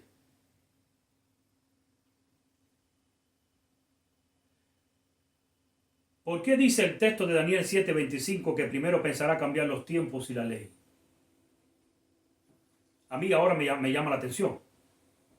Bueno, ¿y por qué primero los tiempos? ¿Por qué no dice pensará cambiar la ley y los tiempos? ¿No se supone que primero cambie la ley para luego poder quitar las fiestas? Los tiempos de Dios es el espíritu de profecía. Las fiestas cíclicas, claro, en el comienzo de la creación de este mundo, por si alguno ya está pensando, pero hermano, en el comienzo de la creación de este mundo no había Cordero Pascual. No, dice Elena de White que tanto la ley como la fiesta tuvieron que amoldarse ahora después del pecado y adaptarse, porque en el cielo está la misma ley de Dios, pero no dice no matarás. A ningún ángel hay que decirle no matarás. Y a ningún ángel hay que decirle acuérdate del día de reposo. Ahora tuvo que ser amoldado a nosotros. El mismo mandamiento, con el mismo significado, pero con otra proyección. Cuando Adán no había pecado, tenía un sistema profético, una fiesta cíclica que los mantenían a él envuelto en las enseñanzas del Señor, envuelto en los pensamientos con Dios, envuelto en las fiestas de Dios, envuelto en el programa de Dios. Ahora al pecar, necesita otra fiesta que te conlleve a lo mismo, a meditar en el Señor, en su verdad. Por eso es que los tiempos de Dios es el espíritu de profecía. Las fiestas son las profecías de Dios. Por eso para los hebreos le era más fácil estar en conexión con Dios y al mismo tiempo los unos con los otros. Pero nos enseñaron que no hay que guardar más las fiestas. Una vez quitado el espíritu de profecía, el siguiente paso era la ley, la cual es fácil de quitar una vez que eliminamos las profecías. Nos enseñaron que aunque sabemos que Cristo no nació en diciembre, si el mundo lo celebra, nosotros tenemos que hacerlo para aprovechar y evangelizar. No importa si participamos de paganismo o no. Y fíjense cómo el diablo, hay un tema que está en el canal, creo que es ética situacional, búsquenlo, para que ustedes entiendan sobre la verdad absoluta y cómo el diablo ha cambiado todo. Lo que es bueno no es correcto, pero hemos puesto lo bueno por encima de lo que es correcto. Y yo te explico, es correcto que guardemos el sábado. Pero estoy muy estresado y el médico me dice que necesitaría ir, digamos, de pesca. Aunque no me coma el pescado, aunque lo agarre y lo suelte de nuevo, pero estar allí, en ese lugar, en ese ambiente, me va a ayudar a liberar el estrés que tengo y la tensión que tengo. ¿Eso será bueno para mí? Sí, pudiera ser bueno para mí. Mi pregunta es, ¿y será bueno practicarlo en el sábado? No, no es correcto. Entonces, lo que es correcto está por encima de lo que es bueno, sí, y ahí está el punto. Tenemos que hacer diferencia entre lo que es correcto y lo que es bueno. Ambas cosas no son iguales. En cierta ocasión hay un pastor que ustedes conocen mucho. No voy a mencionar su nombre. No, por temor, no edifica, no quiero que los hermanos ahora se alarmen. Cuando Dios ponga en su mente que lo que está diciendo ese pastor es incorrecto, usted también va a actuar como lo hice yo. Porque esto nadie me lo dijo.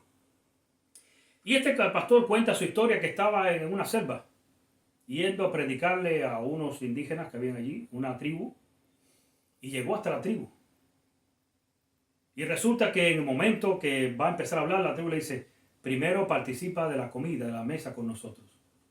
Y él dijo, está bien, yo estoy muerto del hambre, como quiera. Pero resulta que en la mesa lo que había era cerdo. Y el pastor explica, ellos me dijeron, si no comes, no te escuchamos. O sea, si no compartes con nosotros, no te escuchamos. Así que este pastor, por amor a ellos, según él, y para que ellos lo escucharan, pues participó de un pedacito de la masa del cerdo. Y termina la historia que él cuenta que después ellos le escucharon y ellos conocieron el evangelio y aún en conocer el sacrificio que hizo ese pastor, hasta le pidieron perdón y lloraron con él y se bautizaron todos. La pregunta mía es para que entiendas cómo el diablo nos engaña, lo bueno y lo correcto. Y esto se lo aplicas a las fiestas igual. Mi pregunta es, ¿no tiene poder Dios de que ese pueblo conociera el evangelio sin que este pastor tuviera que transgredir uno de sus mandamientos? Entonces quiere decir que por amor a alguien, inclusive por amor a la predicación del evangelio, si es necesario, tenemos que ir en contra de los mandamientos de Dios, porque Dios no tiene poder de otra forma para hacerlo.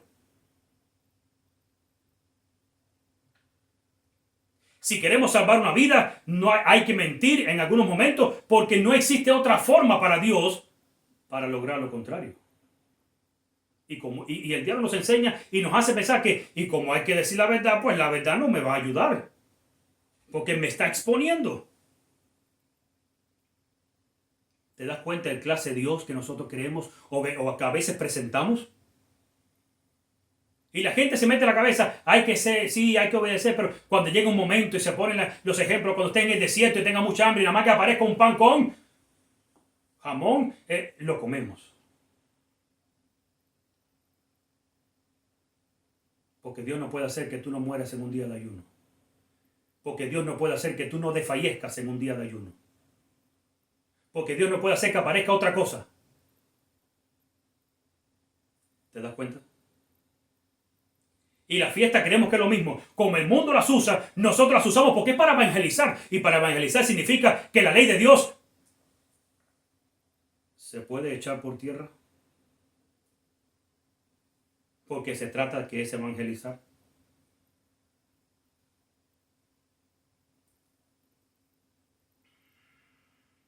Y fíjense que ahora declaran, la sierva del Señor dijo que ella vio que en los últimos tiempos los testimonios serían desechados, y luego la ley, y luego el resto de las escrituras. Hoy en día estará sucediendo lo mismo. Ya fueron desechados los testimonios, ahora la ley. Y ellos dicen, hemos puesto a la ley por encima del ser humano. Ellos aluden que Cristo vino a morir por el hombre y no por la ley. Y hay pastores que dicen, ¿cómo vamos a poner la ley por encima del ser humano? Dios vino a morir por el ser humano, no por la ley. Wow. Y yo pregunto, ¿quién fue el primero en este mundo que puso a la ley por encima del hombre? Dios. Porque Adán le dijo, el día que de este árbol comas, ciertamente morirás.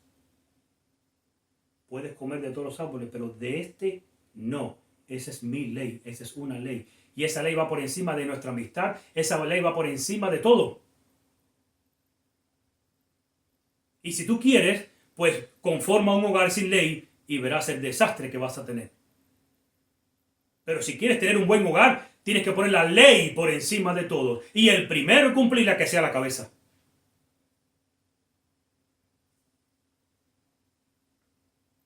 Fíjense, ¿en qué consiste un gobierno republicano? Les doy estos detalles para que se ubiquen. ¿Qué cosa es un gobierno republicano? Muchos no saben lo que es un gobierno republicano. Muchos creen que hay partido demócrata, partido republicano, partido independiente, liberal, qué sé yo. Un gobierno republicano es la institución corporativa, es para que tenga, es un gobierno que está, que se rige a través de leyes. Y entonces, el presidente de ese gobierno no está ahí para él dirigir como él le da la gana. Y perdóname la frase. Él está ahí para hacer cumplir las leyes, porque todo rige alrededor de las leyes. Y vivimos por las leyes. Y hacemos cumplir la ley. Y exaltamos la ley. Y protegemos a la ley. Por eso es que existe un gobierno republicano. Porque este gobierno vive en base de las leyes. ¿Y quiénes formaron ese gobierno? Los peregrinos. ¿Y de dónde ellos lo sacaron? De la Biblia. Porque ese es el sistema que hay.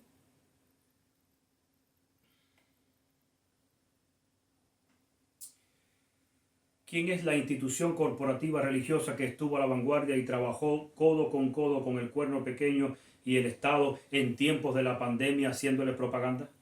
Empleando personal científico en apoyo de este plan maquiavélico, imponiéndola en sus feligreses, despojando a muchos de ellos de su libertad, de sus beneficios y de sus derechos como ciudadanos, y al mismo tiempo incentivando a la comunidad a cumplir con esta ley arbitraria. ¿Quién es la institución corporativa religiosa que está en la actualidad trabajando con los gobiernos y Roma, codo con codo y en primera línea con el programa del cambio climático desde 1995? ¿Sabías eso? Para aquellos que no se han enterado. Y ahí te pongo el link en pantalla. Los científicos advierten que el calentamiento gradual de la atmósfera como resultado de la actividad humana tendrá graves consecuencias ambientales. El clima cambiará resultando en más tormentas, más inundaciones y más sequías. Para mantener el cambio climático dentro de límites soportables, las emisiones de gases de efecto invernadero, especialmente de dióxido de carbono, deben reducirse, etc. Ustedes pueden seguir leyendo allí. Y ellos dicen, la membresía mundial de la Iglesia Adventista del Séptimo Día solicita que los gobiernos interesados tomen las medidas necesarias para evitar el peligro. Y ahí están, ahí está el website. Escribe ese website y le va a salir eso desde 1995. Y aquí todos saben que el cambio climático es la mentira más grande que nos están introduciendo en nuestra mente y en nuestro pueblo. Y tú vas a participar de esa mentira. Todo el mundo sabe lo que hay detrás de las leyes del cambio climático. Y mi pregunta para ti es, ¿y tú vas a participar de eso?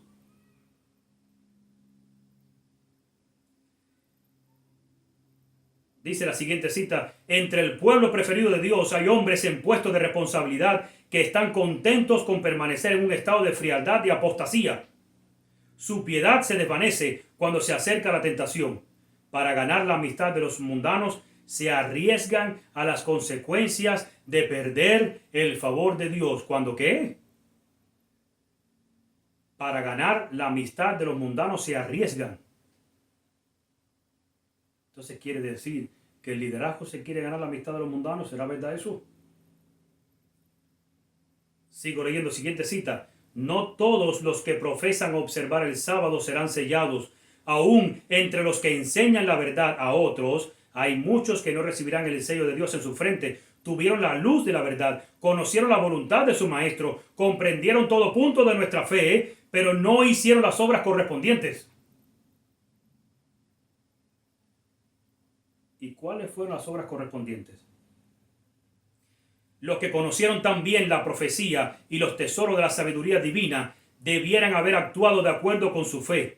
Debieran haber mandado a sus familias tras sí para que por medio de un hogar bien ordenado pudiesen presentar al mundo la influencia de la verdad sobre el corazón humano.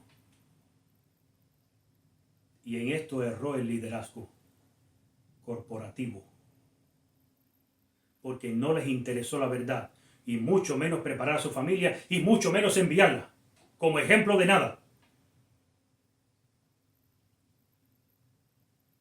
Entonces, dice que los líderes están, por querer amistarse con el mundo, están arriesgando perder el favor de Dios. ¿Será verdad eso? Siguiente cita. ¿Qué es lo que hay detrás de todo esto? ¿Por qué vemos al sistema corporativo uniéndose con el asunto de gobierno, uniéndose con el cuerno pequeño, en el mismo programa, en el mismo enfoque? Leo para ustedes. Otro asunto hay de más importancia aún que debería llamar la atención de las iglesias en el día de hoy. El apóstol Pablo declara que todos los que quieren vivir piamente en Cristo Jesús padecerán persecución. Y cita 2 Timoteo 3:12. Y sigue diciendo, ¿por qué entonces parece adormecida la persecución en nuestros días? El único motivo es que la iglesia se ha conformado a las reglas del mundo y por lo tanto no despierta oposición. La religión que se profesa hoy no tiene el carácter puro y santo que distinguiera la fe cristiana en los días de Cristo y sus apóstoles. Si el cristianismo es aparentemente tan popular en el mundo, ello se debe tan solo al espíritu de transigencia con el pecado, a que las grandes verdades de la palabra de Dios son miradas con indiferencia y a la poca piedad vital que hay en la iglesia. Y termina ella diciendo, revivan la fe y el poder de la iglesia primitiva, y el espíritu de persecución revivirá también, y el fuego de la persecución volverá a encenderse. Pero sucede que este liderazgo no quiere ser perseguido. Este liderazgo no quiere marcar la diferencia. Este liderazgo no quiere ir en contra del cuerno pequeño. Este liderazgo no quiere ser distinto a los demás. Y para librarse de la persecución, aún se va al extremo, hasta toma la cabecera y la delantera en asuntos que sean ya sea de gobierno o asuntos religiosos. Somos los primeros y los únicos en respaldar el programa del cuerno pequeño y el programa del gobierno. Los únicos.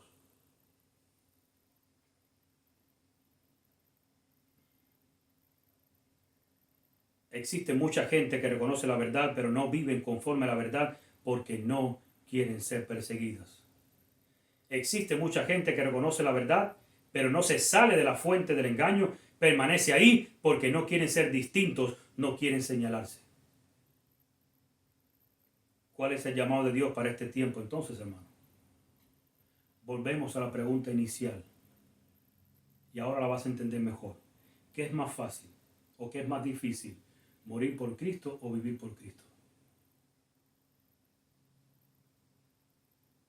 Y te vuelvo a leer el pensamiento. Mientras el evangelio se trate de que Cristo me dé, nuestra vida espiritual es maravillosa. Pero cuando se dice necesario que abandones esto o aquello por Cristo, o que des un paso en la fe, o te ubiques en cierta posición que te separa de los demás, es un problema porque me estás quitando mi comodidad o mis intereses, o me estás exponiendo frente a la gente, o me estás conllevando a tomar decisiones y a lucir distinto a los demás. Hay un llamado de parte de Dios a su pueblo, al remanente de Cristo, a los hijos e hijas de Dios, a su iglesia. El primer llamado lo encontramos en Éxodo capítulo 32 y versículo 26. Tras el evento que ocurrió, si leen los capítulos anteriores, de la apostasía del pueblo, dice el versículo 26 del capítulo 32 de Éxodo: se puso Moisés a la puerta del campamento y dijo: ¿quién está por Jehová? Y ahora dio la orden: júntense conmigo. Y se juntaron con él todos los hijos de Leví. Y todos sabemos que nuestra institución, dentro del mundo religioso, nosotros los adventistas del séptimo día somos los levitas, porque somos los que reconocemos el santuario, somos los que ministramos en el santuario con Cristo.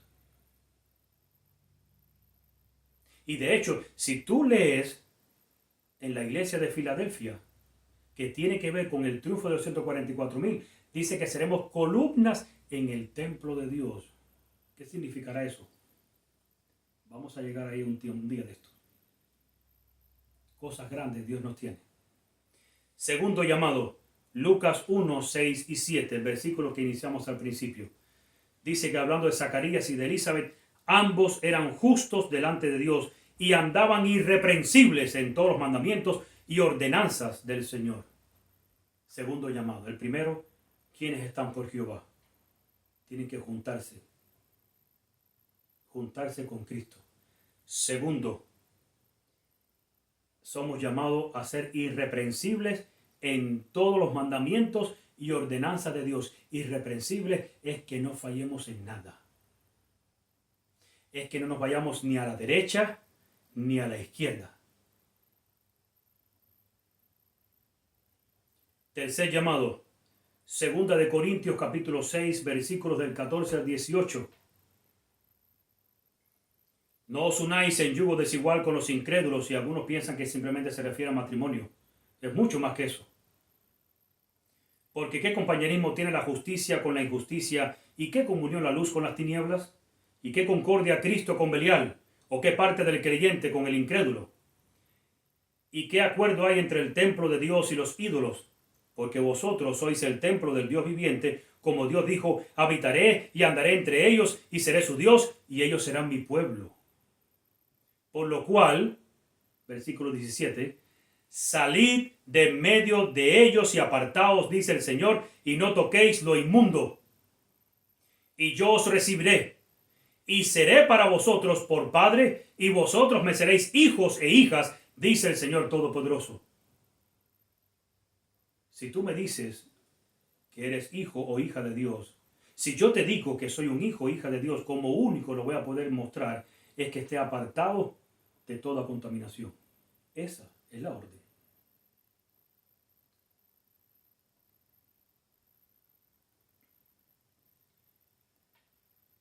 Y el cuarto llamado es una ratificación. Apocalipsis capítulo 18, versículo 4. Es el texto que venimos repitiendo desde ayer. Y oí otra voz del cielo que decía: salid de ella, pueblo mío, para que no seáis partícipes de sus pecados, ni recibáis parte de sus plagas.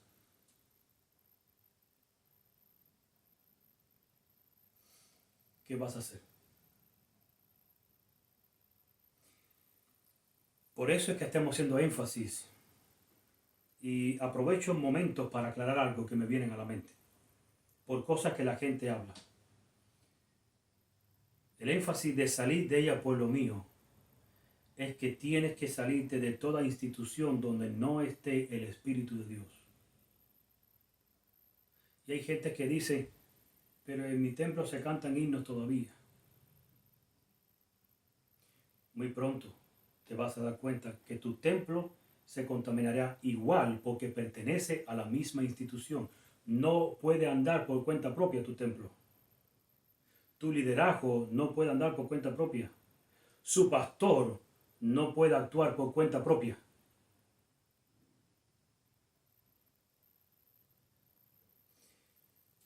Y tienes que buscar del pueblo tuyo.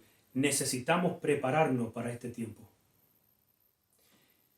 necesitamos entender que no recibiremos el Espíritu si no somos llenos de Él y no nos apartamos completamente de todo lo que es pagano para este tiempo, de toda doctrina babilónica y de toda institución, ya sea babilónica o que sea hija de Babilonia o hermana de Babilonia, para el caso, enseñan lo mismo. Y hay gente que preguntan y dicen, hermano, si usted dice esto, hay un problema porque la gente entonces ¿a dónde va a ofrendar y a diezmar? Y ahora me voy a atrever a decir algo que la gente no se atreve a decir. Todo el mundo tiene miedo de decirte lo que debes de hacer. Vuelvo y te repito, nosotros no tenemos el derecho de decirte lo que debemos hacer. Tenemos la obligación de decirte lo que Dios dice que debes hacer. Entonces lo que te voy a decir está en las Escrituras, pero tienes que estudiarlo. No puedes aceptarlo porque yo te lo estoy diciendo. Ni aún porque te enseñe textos bíblicos. Cuando los hijos de Eli rompieron el templo, la gente dejó de subir a Silo. ¿Y qué cosa era Silo? Donde estaba el templo. El tabernáculo de Dios. Pero nos han enseñado que agarra la ofrenda y tú dala y no te preocupes lo que ellos hagan. Ya allá ellos. Pero no te das cuenta que el diablo usa ese pensamiento para que tú y yo sigamos apoyando monetariamente a una institución que está enseñando Babilonia, o que está de parte de Babilonia, o que está dentro del programa de Babilonia, como quieras ponerlo. Hay ministerios independientes que están proclamando la verdad. Hay pastores independientes que están proclamando la verdad.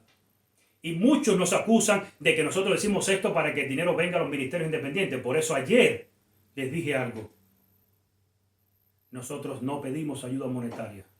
Le pedimos a Dios desde que se inició esto que Él fuera quien nos sustentara. Y somos un ministerio de sustento propio. Por lo tanto, no pedimos nada a nadie. Por lo tanto, este mensaje lo puedo dar con mucha más moral porque no estoy exigiendo que me mandes nada a mí. O sea, a nosotros. Pero hay ministerios que sí lo necesitan. Y sí eres responsable de dónde entregas la ofrenda de Dios y su diezmo, porque es algo santo y sagrado. Si tanto pecado es que te lo quedes para ti, tanto pecado es que lo entregas a una institución que lo va a dar un uso profano, porque es dinero de Dios. Es lo mismo que usar los utensilios del templo y agarrarlo para lo que tú quieras.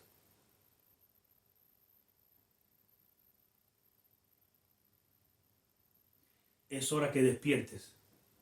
Y sé que esto va a traer oposición. Sé que la gente va a escribir en el chat y diga, no, eso no, hermano, eso no, así no.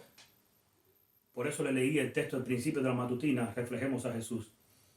No puedo, y eso lo dijo Lutero, no puedo ni es bueno ir en contra de la conciencia. No puedo ir en contra de mi conciencia, de lo que ha despertado este libro. Y es mi deber decirte la verdad. Tienes que salirte. A tu diezmo y ofrenda, dale uso santo. Dice el era de White que Dios, la bendición de Dios se convierte en una maldición, y no lo tengo aquí porque no es mi tema, pero tengo la cita, se convierte en una maldición a menos que no la usemos en el adelantamiento de la obra y en la ayuda a nuestros semejantes. No es para apoyar una institución que quiere poner mujer pastora por encima del capricho, porque ya que dicen que la conferencia general es palabra de Dios y es la voz de Dios, bueno, ellos dictaminaron algo y aquí nos vamos por encima de lo que decidieron. Como lo que decidieron no está de acuerdo a lo que creemos, pues nosotros ahora actuamos independientemente. Y ahí estamos tú y yo, y ahí están la gente invitándote, pero tienes que dar el diezmo. ¿En serio?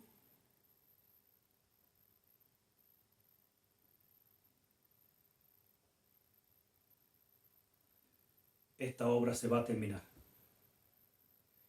Pero necesitamos estar en ella, tú y yo. Que Dios te bendiga y Dios te guarde. Termino con la última cita que todos conocemos. Ahora sí la puedo leer con mucho más énfasis. En el libro La Educación, página 54. ¿Ya sabes de cuál hablo?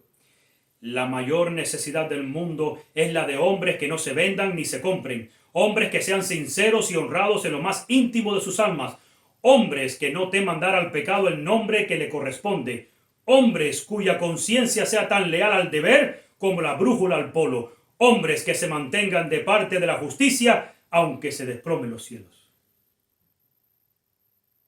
Esos hombres, esas mujeres, esos hijos e hijas de Dios somos tú y yo.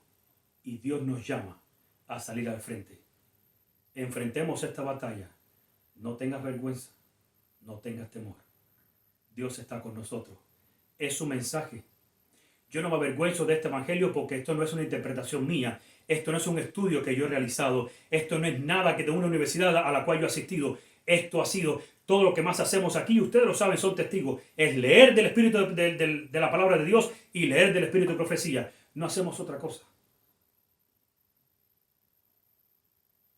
Por lo tanto, no me avergüenzo de lo que está aquí. Pues esto es poder de Dios. No me avergüenzo de lo que Dios enseña en su palabra. No me avergüenzo de lo que Dios ha dejado en el Espíritu de profecía. Aunque la mayoría vaya en nuestra contra. Te invito a que hagas lo mismo. Que Dios te bendiga en este día. Disfruta este sábado glorioso, pero mantente meditando en la palabra y en el mensaje de Dios en estas horas sagradas. Que Dios te ayude. Bendiciones y una vez más oramos. Padre que estás en los cielos, te damos gracias porque tú estás con nosotros y gracias porque en este día gozamos con tu presencia. Pero también agradecemos, Padre, por los momentos que han venido. Agradecemos aún por las tribulaciones que vienen a nosotros, porque ya lo sabíamos. Porque por encima de ellas está la verdad, está la victoria en tu Hijo Jesucristo. Permite que tu pueblo sea llenado de este valor. Permite que tu pueblo sea llenado de esta santidad. Permite que tu pueblo pueda practicar la obediencia que tu Hijo Jesucristo vino a darnos ejemplo y practicó en esta tierra. Ayúdanos, Padre, y que proclamemos aún con más fuerza la verdad presente. Te lo pedimos y lo agradecemos en el nombre de Jesús. Amén. Amén. Bendiciones.